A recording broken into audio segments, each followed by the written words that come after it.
What's going on, guys? Dom The Commish here, and today we're going to be doing our post-combine mock draft. Now, there's a lot of variation between this draft and the last draft, but, I would recommend you watch the other one too, just, get some of my takes on some of these players. But overall, if you guys like this type of video, once again, I'll probably do one or two more before the draft happens in April, probably a post-free agency one, and one directly before the draft. So, once again, if you guys enjoy this, please leave a like and subscribe, and let's get started with this.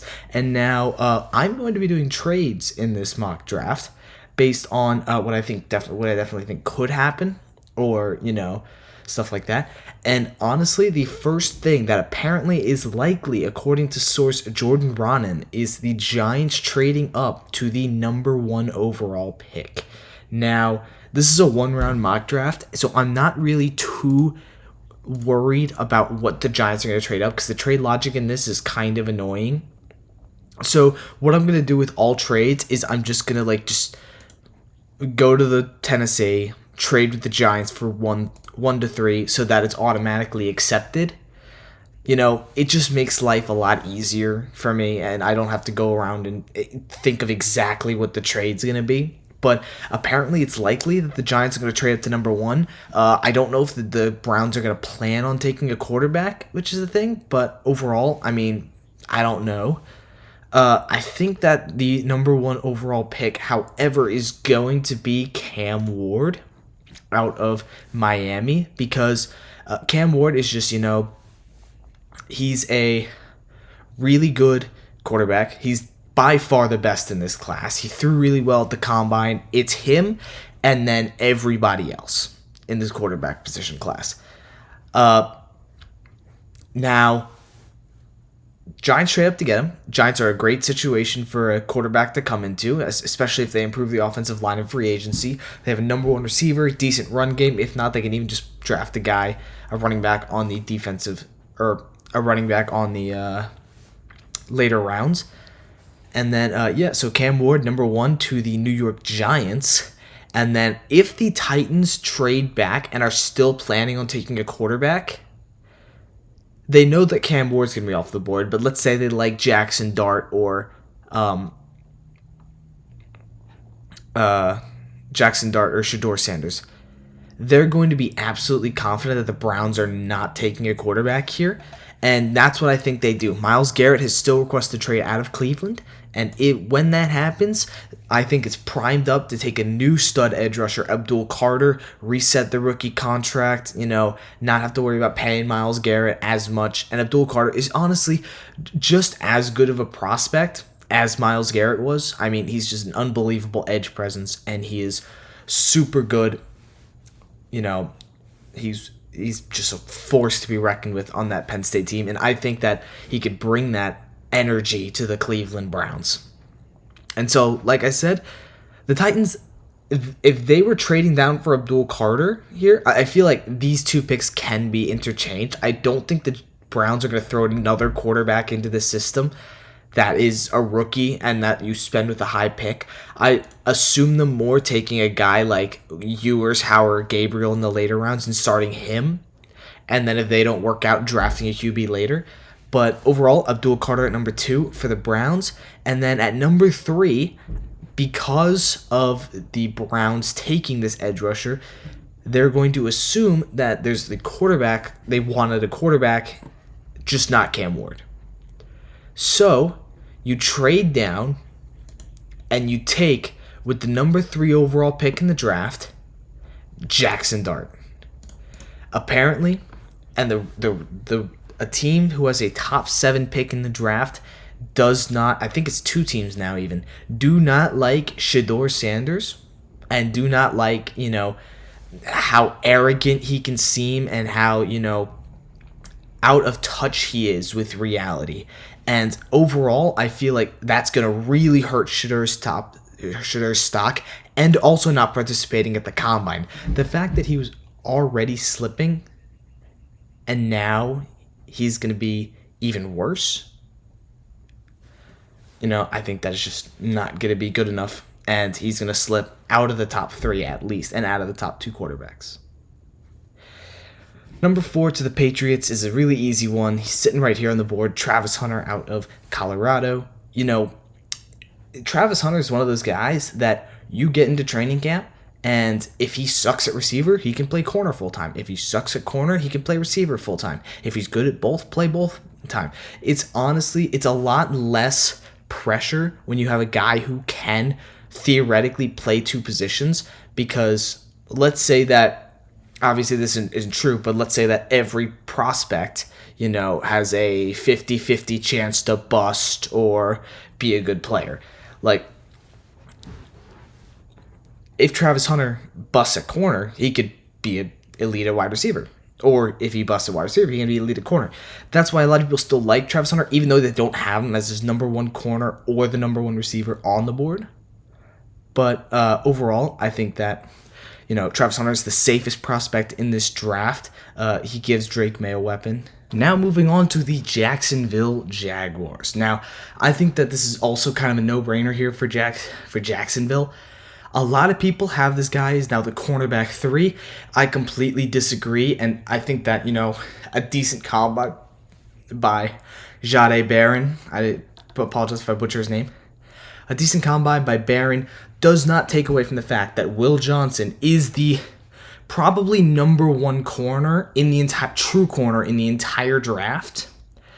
It's just, he's a real presence on that outside corner, and if Michigan hadn't done as bad as a whole as they did this year, he would easily be a top 5 pick, and no one would look twice about it. I mean, you have also Mason Graham who could go here, but other than those two guys, I don't see anyone else going to Jacksonville, and their DB problem is pretty big. And I feel like that's more of a position of need than the D-tackle position. So we're just going to keep Will Johnson here, Yeah. The next person we're going to be taking has been linked to the Raiders literally for the entire NFL season. And this is where Shedeur Sanders is going to go, because it's quite obvious that he wants to go to Las Vegas. And I do think that because he wants to go to Las Vegas so badly, they're more inclined to take a chance on him. I know a lot of people say he's going to go to the Jets at 7. I disagree in the fact that he's going to go to the Jets because, it's just been, how do I put this? He really wants to go to the Raiders. I don't think he'll take any other spot. And that's why he's kind of tanking a little bit. Next up for the New York Jets, they need a lot of things. They still need a quarterback. They still need a tackle, D-tackle. There's a lot of different players that you could be using here. And I think that this is where the Cowboys are going to trade up. So the Jets, I don't think there's anyone. I mean, you could go Mason Graham, but you already got Quinn Williams, Will Campbell. You don't want Genty. You don't want Membu. Tedero and McMillan, you could go, but you're going to have Garrett Wilson still. I don't think that's a big position to need. I think you trade down and get some value. And the Cowboys, I think, would be inclined to trade up to get their guy, Ashton Genty, at 7. Because, he's the most NFL-ready running back in this class, despite the class having such a deep core. And I think, Ashton Genty's just the best and very worthy of a top 7 pick in this draft. I mean, rushed for over, 2,500 yards in the season. So, overall, the Cowboys, they trade up to get their guy.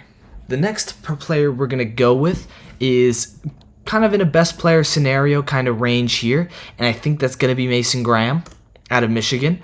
Panthers, they do have a lot of needs, but when you have a dominant D-tackle just sitting right there, who many people consider to still be a top 4 or 5 talent in the draft, you're going to take him just because, you have a lot of needs. And although D-tackle might not be one of the biggest ones you need, he'll still do a lot on the Panthers, and that defense, especially the run defense, could definitely use a little bit of help overall. And so now we're left in a situation at pick number 9 where Will Campbell is still on the board. And I see a team that is going to be in need of offensive linemen, especially a tackle.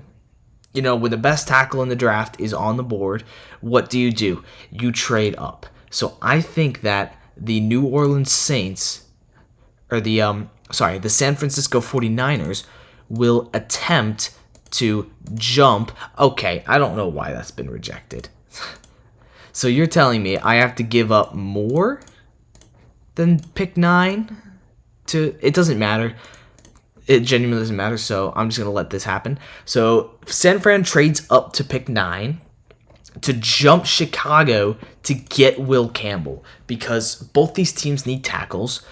Trent Williams is getting older. Imagine having a tackle duo of Will Campbell and Trent Williams defending Brock Purdy. You also have Puny as well on the guards, and I think that, having this... The 49ers are a team that don't have many weaknesses except for their offensive line, and so that's why I'm going to take a tackle early in the draft, and especially because Trent Williams is going to retire in a couple of years, probably, maybe even next year. They're going to need a young guy to replace him, and I think Will Campbell could be that guy. The next guy we're going to take is... Will Campbell's off the board for Chicago. So what are they going to do? They're going to take Armand Membu, the offensive tackle out of Missouri. He solidified himself as the tackle 2 over Kelvin Banks with his dominant performance at the Combine. Kelvin Banks was never, solidified in that role based on his size. And overall, I think that Membu is probably the second best tackle in this class. He has a lot of talent. He runs freaking fast. And Chicago needs a left tackle because I'm not big on Braxton Jones. Darnell Wright's okay at right tackle, but I think Braxton Jones needs to be replaced or, moved into guard. That could also be an option. New Orleans Saints still probably get their guy as well because they know that Chicago has 3 receivers, and they're probably not going to take Tet McMillan, especially because of all the holes they have on their team. And they know that the 49ers probably aren't going to take him because, unless they trade Ayuk, but I don't think they're going to trade Ayuk, as well as they still have Juwan Jennings and Ricky Pearsall. So they still get their guy at 11, except they get a little bit more value in that. And now they take Teteroa McMillan at 11. He's been falling down boards. A lot of the receivers have, apart from, Travis Hunter. But I see Teteroa McMillan going in the mid-10s or even the early 20s. I still think he's a bona fide top 15 talent. He's got a big frame. He is dominant in jump balls. And I think that he's, has a really good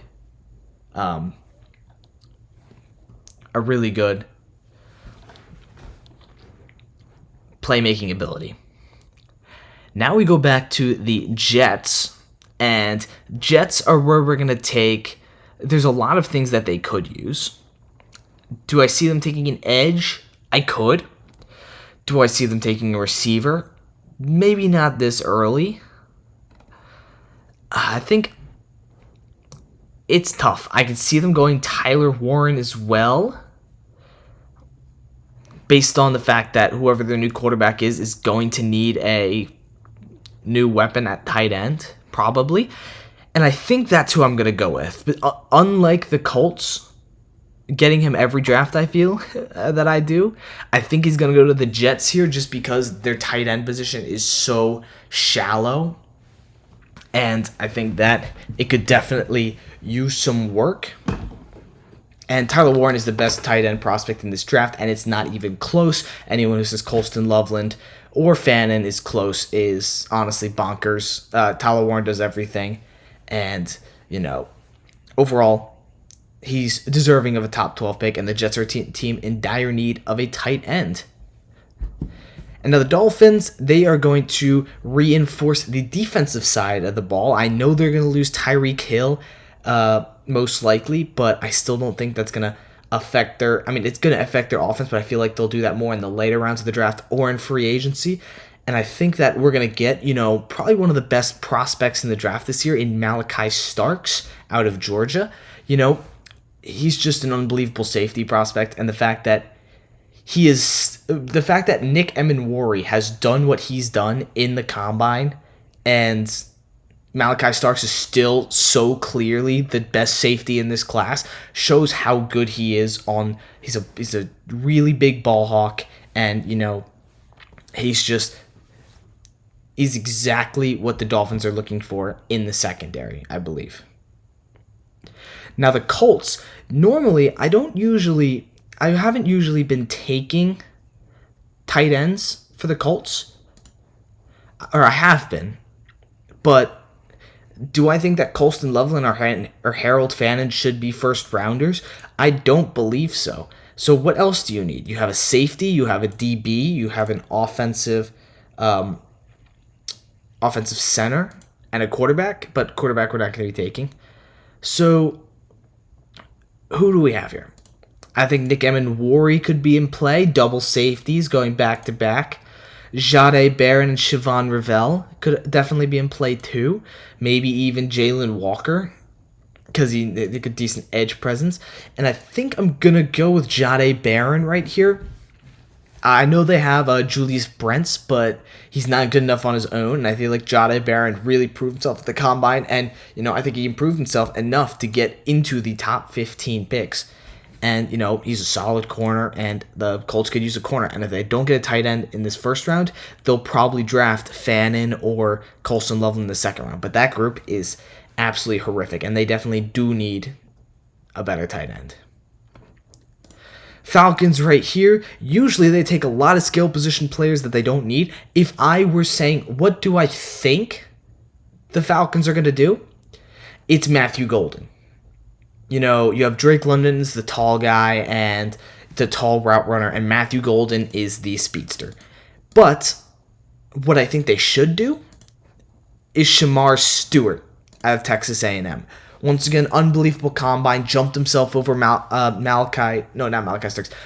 Williams, and really he boosted his stock, and it'll pay off with a top 15 pick. And the Falcons desperately need an edge rusher. Whoever the Falcons GM, don't crucify me, but I don't know the names of every single GM off the top of my head. But if they take another skill position player, they don't need anyone else. You have Kyle Pitts. I know he's trash, but still, Kyle Pitts, Drake London, Darnell Mooney, Bijan Robinson, Tyler Algier, and Michael Penix. Let that core develop. Don't throw in another guy. They did it for the past 4 years. Kyle Pitts, Drake London, Bijan Robinson, and Michael Penix. All guys that are luxury items to them. Yes, a lot of them turned out well, but they left so many big holes in their team, like the offensive line, besides Chris Lindstrom, and the edge group, which is why they need to take Shamar Stewart here. Cardinals, kind of in the same boat. They left a lot of the defensive talent, and overall, it's just not amazing for them.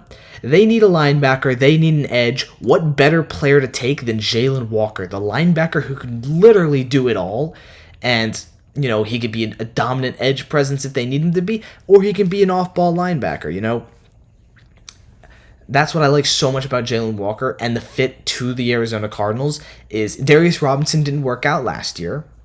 They don't have anybody else. They need to give Jalen Walker a shot, and they don't really have anyone. I can't even name one singular Cardinals linebacker. I think that Jalen Walker's first pick, I made the same pick in the path to the podium, and I'm still going to make the same pick here. The Bengals, we are not going offense. We're going defense, and it's between a couple guys.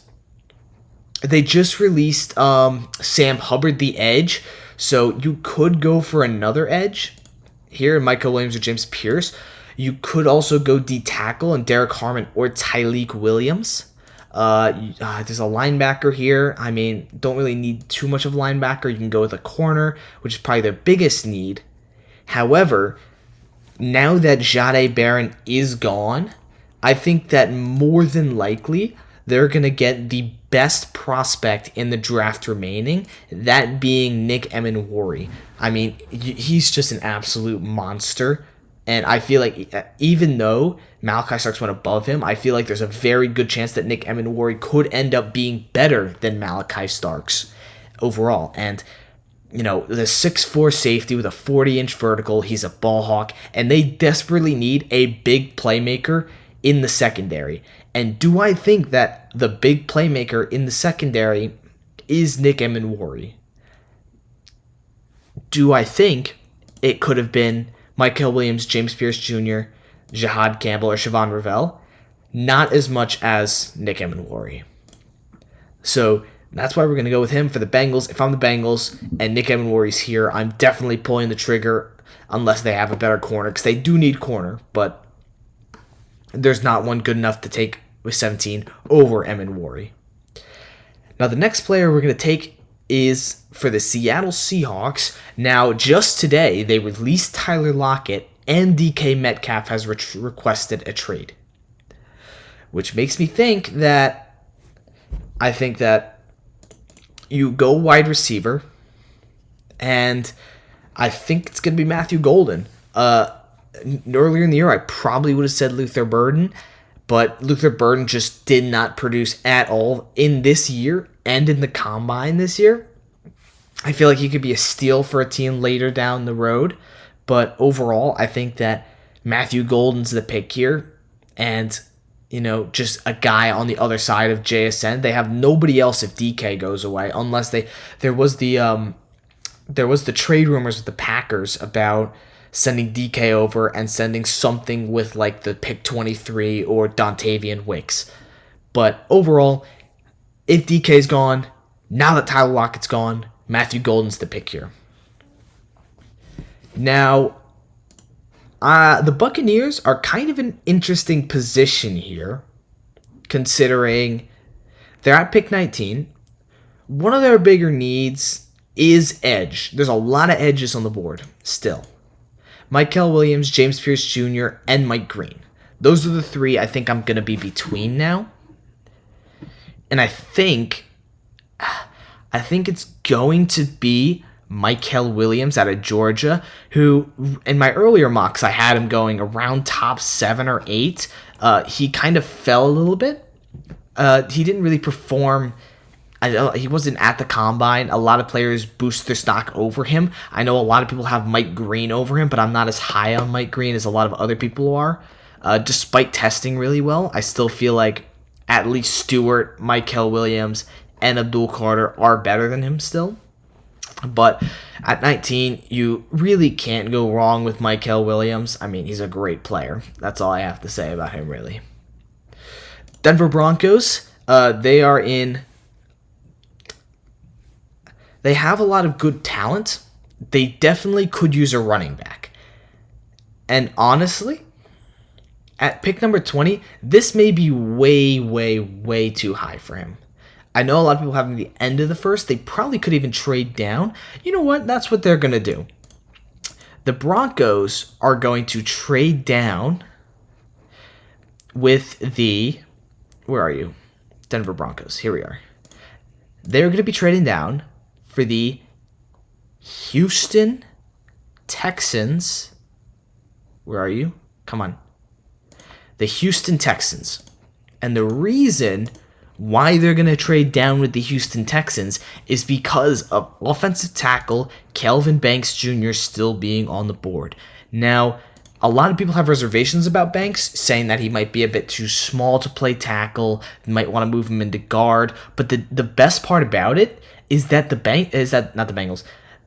Texans could also use a guard. Like, if Kelvin Banks doesn't work out at tackle, put him on the inside. That offensive line last year was a lot worse than it looked, and CJ Stroud made it look a lot better. You want to protect your franchise quarterback, and I think that Kelvin Banks Jr. is the right guy to do it for this team. So, yeah. Broncos trade down, Texans trade up, get Kelvin Banks Jr., which is big for them. And then now you have the Pittsburgh Steelers. In absolute purgatory. Always 9-8, always making the playoffs, always losing. It happens every year. Their biggest needs: corner, offensive tackle, wide receiver, and running back. If they lose Najee Harris, then I could see this being Omarion Hampton. I could also see this being a receiver spot, and I think it is going to be a receiver spot with Emeka Egbuka at 21. I know, once again, we're shading Luther Burden. He's falling a lot in drafts, and he's falling below Golden and Egbuka. But over here, I feel like, they're better than him. And, the Steelers could definitely use a receiver, especially if George Pickens leaves. I know there was, rumors that he was going to request the trade. I don't think it's going to happen. But in the event that he does leave, and he's a bit volatile as well, I mean, we've seen him suplex players last year. So in the event, if he gets suspended or hurt again, because he did last year, the Steelers have absolutely nobody to go off of. Think about this. They're losing Russ this year. Most likely they keep Fields, but let's say in the event, the quarterback doesn't matter. So you're going to have Fields in a backfield. You're probably not re-signing Najee. So you're going to have Fields in a backfield with Jalen Warren and Van Jefferson.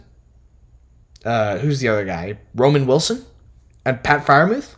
Like, you need another receiver. And Mika Igbukwe is the guy. Chargers, big issue was on the offense in that playoff game. I'm not going offensively because I feel like that was just a really tough game from Justin Herbert. Siobhan Rivell is the pick here, fourth corner off the board. I don't think he did anything at the combine either, but he was solid last year. He's one of the top prospects in this draft, especially in the corner position.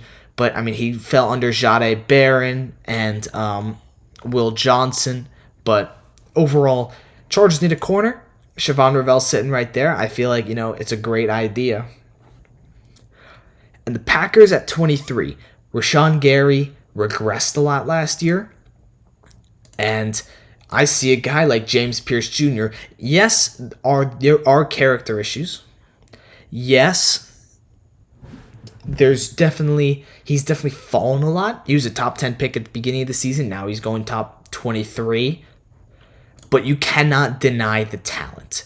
And at this point in the draft, denying talent is exactly how Jalen Carter fell to the Eagles.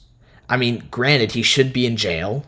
Yeah, he should be in jail. I don't know how he managed to get away with that whole car driving situation. It's just football players, I guess. But, yeah. He should be in jail, but James Pierce Jr. shouldn't. So let's take that as a win. The Vikings definitely could use secondary players, but the issue with that is that there is nobody here that I like that is in the secondary. If they wanted to, they probably should have traded up for Ravel or even Emin Wari, but they still have Harrison Smith, so probably wouldn't. But so I think you're looking at offensive side of the ball, and I think that guy is going to be Tyler Booker just because he's the best guard in this draft. Interior offensive line wasn't amazing for them this year, and if they're going to be protecting their new franchise quarterback in either Sam Darnold or the up-and-coming J.J. McCarthy, giving him a shot, even though I still don't like J.J. McCarthy. But, yeah, protect your quarterback no matter who it is, and, yeah, Tyler Booker is just a great talent, and to get him here at 24 is honestly a decent steal. Denver Broncos are up next, and this is where I think the team is going to go running back because it's such a desperate need. They have absolutely no run game, and I think that's what ultimately killed them in these close games is the fact that Javonte Williams, Jaleel McLaughlin, and Audric Estime just cannot cannot take over a game. And you know who can take over a game? Omarion Hampton out of North Carolina. I mean, I think he's one of the missing pieces of this Broncos offense. You just drafted your franchise quarterback. Now it's time to build around him. You're still kind of recovering from the Russ contract. It should be mostly, fixed up by now.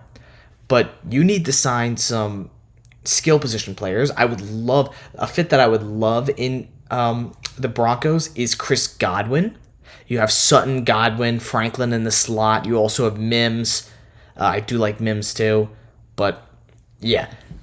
I feel like Omarion Hampton is kind of the guy that you can get to bring everything together. Especially if you do a lot in free agency. Now the Rams, their number one need is linebacker. Jahad Campbell is an absolutely amazing linebacker. So I think we're just going to take him right here. Alabama, great linebacker, and the Rams, they desperately needed someone to tackle Saquon Barkley in the second stretch of the field, and Jahad Campbell could definitely be that guy. Ravens, offensive tackle, I feel like is probably their biggest need. Cam Williams or Josh Simmons. I'm going to go with Josh Simmons just because he's more of a true left tackle. And he did fall a little bit, and an injury, but I think that the Ravens are going to take a chance on him. He is a really good player, and overall, I will take him any day of the week. Now, this is where it gets interesting. The Detroit Lions. I look at this, their big needs: corner. There's no corners. D-tackle and edge. You could get Scorton to make an absolutely disgusting edge duo with Scorton and Aiden Hutchinson. But I'm actually going to do this later in the draft. I'm going to take Derek Harmon out of Oregon. You know, he's been a very good player for the Ducks, and he was projected top 20 pick. He's going 28 here. And, you know, once again, Lions are kind of at this best player available kind of spot. Their defense was a big issue last year. I know the secondary is a bit more of an issue, but you haven't gotten your secondary players that you wanted. Ideally, I see this also as a trade back spot to take Benjamin Morrison or Trey Amos later, or even Maxwell Hairsteen. But overall, I don't see it. Washington Commanders, I believe, take an edge because that's their biggest need, and I see Mike Green here. Even though I'm not the biggest fan of him, I think he definitely deserves to still be in the first round because of how good he has been this season. Despite not playing against the best competition, he's still been unbelievably good. So, to the Commanders, who, after this, they have a lot of cap space. I doubt they're going to have too many holes going into this draft, and it's just a matter of improving. I think Mike Green is going to be that guy who's going to help them improve. The Buffalo Bills, this is finally the first time since 22 that we are going to be getting a secondary player, and it's going to be Maxwell Hairsteen out of Kentucky. I mean, what a combine this guy had. He was underrated already going into this draft process, and he showed everybody why he was underrated. I mean, probably the best combine of the day, and I feel like now he squeezes his way into the first round over Morrison and over Trey Amos. Despite both those guys, I do like them both, but I think he just makes it over. At 31, the Kansas City Chiefs, they just traded Joe Thuney. They are desperate for offensive line help. Who better than Gray Zabel, the North Dakota State offensive guard, also plays tackle, which is something that they're going to need because Trey Smith is going to be their one guard, but who's going to be their left guard now that Joe Thuney's gone? It could be Gray Zabel, and you still play, I forget the guy's name who just got hurt. You play him at tackle, or you swap him. Maybe Gray Zabel's going to be better at tackle. But overall, I mean, he is listed as a guard, but he's more of a tackle and a guard, but he could play pretty much anywhere. But, yes. Gray Zabel goes to the Kansas City Chiefs just because he's so versatile. The last player we're going to be taking is for the Philadelphia Eagles, and, you know, I feel like they definitely could be taking edge. Their biggest needs are probably on defense.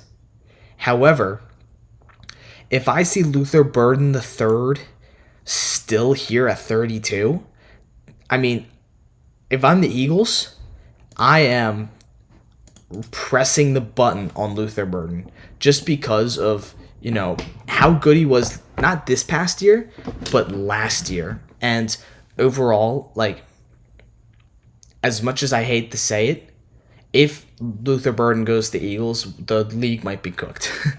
But overall, I mean, like, I wouldn't take Emeka Egbuka or Matthew Golden over. I could see him going to the Commanders. I could see him even going to the Bills, maybe. I don't see him going to the Chiefs. They got too much depth in that position. Maybe even the Broncos, but they went running back instead. But overall, I mean, I feel like this is a decent draft. I mean, the only trade that really has a big chance of happening was, I mean, the Giants trade, because via Jordan Ronan, they said that they could definitely be trading for number one. And I do like Cam Ward as a Giants fan. Jackson Dart goes number 3. That's another big one. Ashton Genty of the Cowboys, not at 12, but at 7. Mason Graham falling out of the top 7. Niners jumping Chicago for Will Campbell. Ted McMillan to the Saints. 2 safeties going in the first within 4 picks of each other. James Pierce Jr. The Packers is a great fit. But overall, I think this is, this is my post-combine mock draft. If you guys did like this video, please like and subscribe. Trying to hit 20 subs. But yeah, I'll see you guys in the next video.